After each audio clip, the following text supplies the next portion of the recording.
गंजाम जिला पोलोसरा थाना लक्ष्मणपल्ली ग्रामर नारायण साहू नामक व्यक्ति घर आगे जड़े महिला धारणार बसी देखा मिली।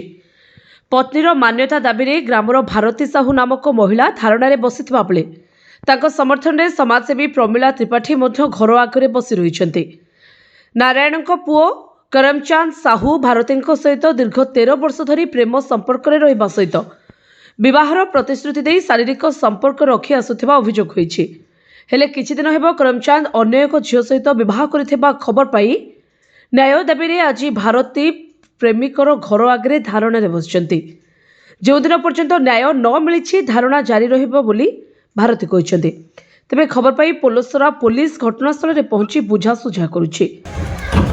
दयाकोरी मते समस्त न्याय दियंतु। आपण मानु सांबादिक भाई मन को अनुरोध कर मते न्याय मिलु केमिति आपण मान समस्त अनुरोध करुछि। गंजाम भगवान पाढ़ी रिपोर्ट जे न्यूज।